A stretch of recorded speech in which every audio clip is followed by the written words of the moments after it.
So today we are doing a lube video for my friend who just got a mountain bike and is totally clueless. So I'm going to make this as simple and hopefully as fast as possible because he's an impatient little bastard.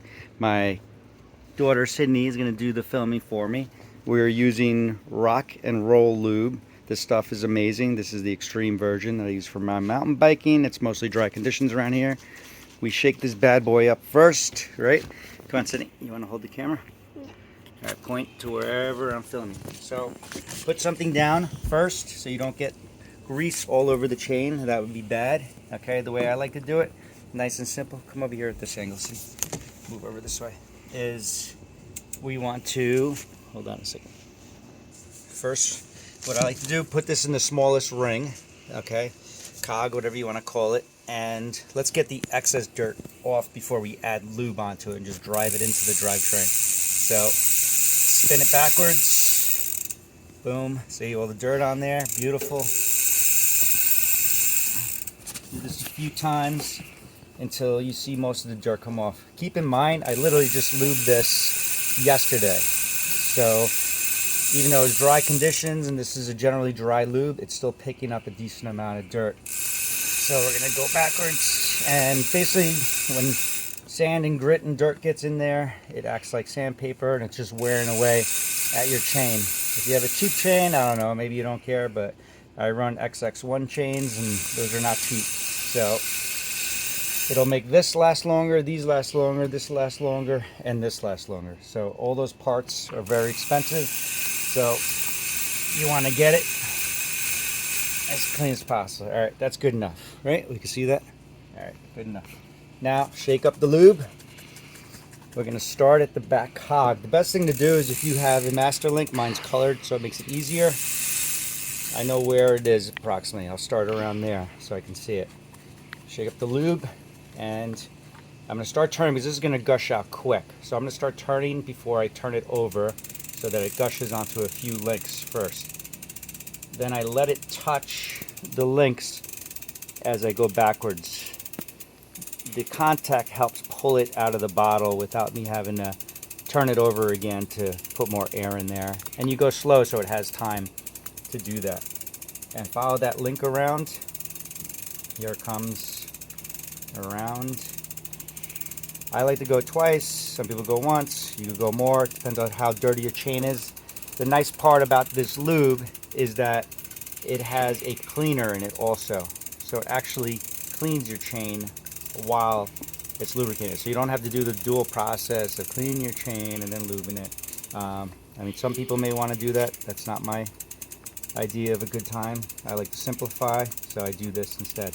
All right, so now we got it done, 2 rounds, and I'm going to spin it slowly. If you'll notice down here, it might be hard, you'll see some spinning. Some will say that's because I put too much on, but whatever, it's working its way in.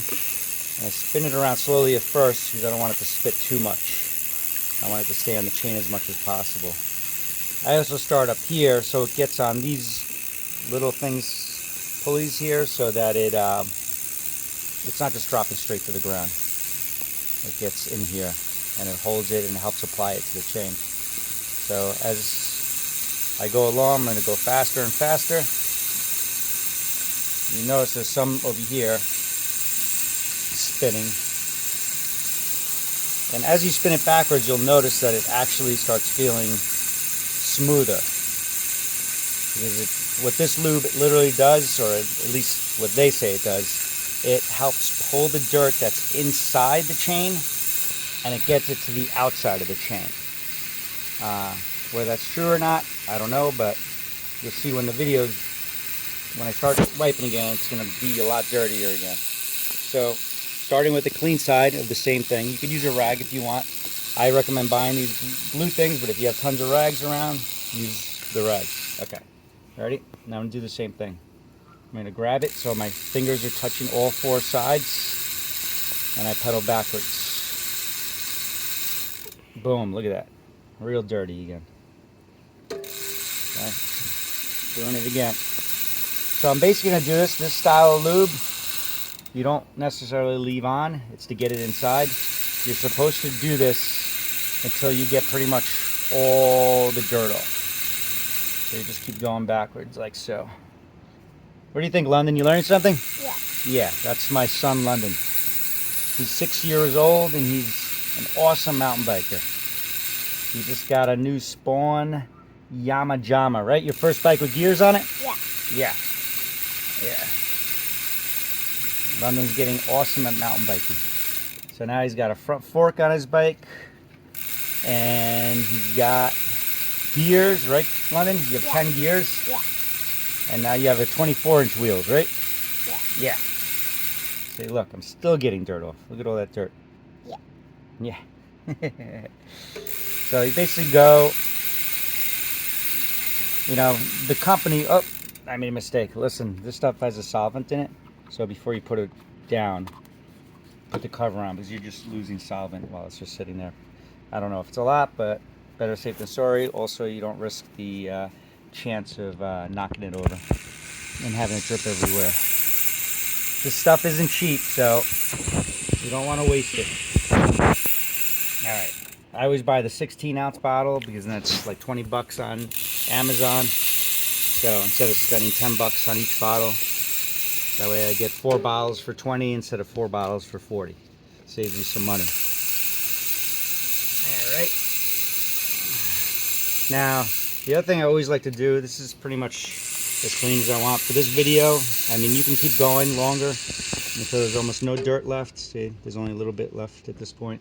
What I like to do now is I'll come in and clean off these messy spots here that I just made.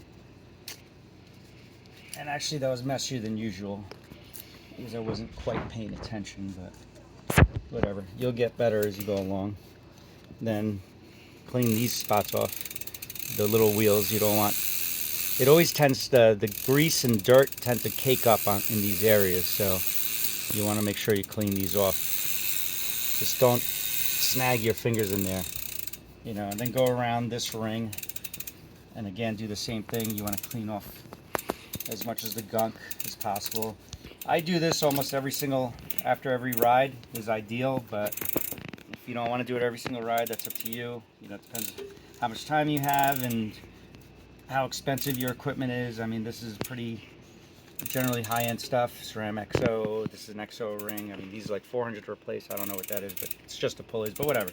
These rings are over 100 bucks, so if you have expensive gear on your bike and you have a few minutes, I used to always do this after my rides. And I think that's pretty much it. I usually go around here, clean off the derail a little bit. I'll get into a derailleur lubing another day. Oh, I didn't do this big ring. The easiest way to do this big ring is to shift your gears into a bigger ring so that it can expose it. I'm not doing this the ideal way, but just trying to get it done. If you notice, I forgot to clean off my rim where it had lube on it, so I'll have to do that. But now it's more exposed. I usually go to the top ring, but again, I'm trying to make it as easy as possible.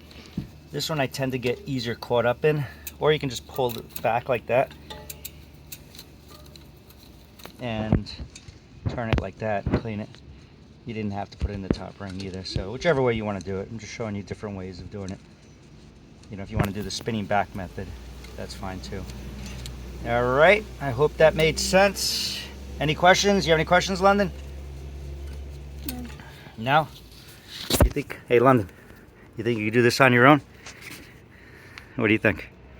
Do what on your own. Lube the chain, buddy. See? It got spilled. Good thing I put the cap on it, right, Cindy? All right. Video over. Bye-bye.